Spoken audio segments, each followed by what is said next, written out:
"Why were you even there?" Kevin asked. Danny looked at him, stretching his upper lip and holding it with the lower one, his eyebrows raised interrogatively. "At the handball court," Kevin prompted, loath to say the words, "at the execution wall." Danny shook his head. "I said the wrong thing." "What'd you say?" "I heard a quote. To learn who rules over you, simply find out who you're not allowed to criticize. And it's against the law to talk about a certain group, right? My grandma told me how there are these people, that group, a certain race you're not allowed to criticize, and you'll be destroyed if you do, and they have this history of taking over nice neighborhoods. Not all of them, of course. Some of them are just like you and me, but there are others that are super racist, and they hate everyone who isn't just like them, and say that we should all be their slaves. But we're not allowed to say they say that. Those people, they'll see a nice neighborhood and buy a house there. Then they start trashing it, and more of them come in and intimidate the neighbors. The original people see their home going to the dogs, so they decide to move out, but the property rates are plummeting. They end up having to sell their house to the same people who are driving them out. And the situation gets worse and worse until the last houses are sold, and then the new community comes together to fix up the neighborhood, making it even nicer than it was before.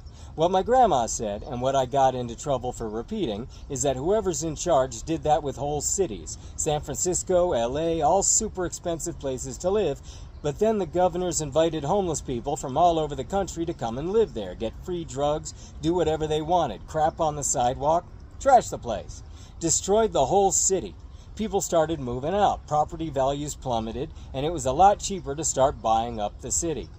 That's all I said, but someone heard it and reported me for saying stuff I didn't even say. Called me a racist, a Nazi, and here we are.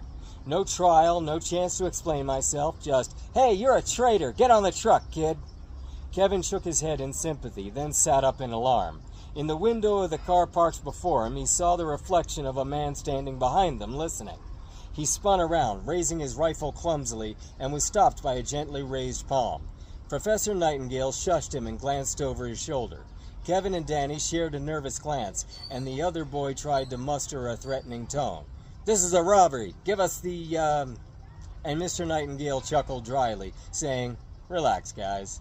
Kevin wiggled the barrel of the gun vaguely in his direction, and the professor made an exaggerated face of theatrical fear, wide-eyed and making an O of his mouth. "My car's a green sedan parked a little ways up," he said, when he went back to normal. "Come on." He started walking with groceries, and the other two hesitated, deciding to trust him, and followed in a crouch. The remaining four of the Sunnyvale firing squad sat fidgeting in the plastic chairs of Commandant Bell's waiting room, like guilty school children waiting outside the principal's office. They didn't dare say anything.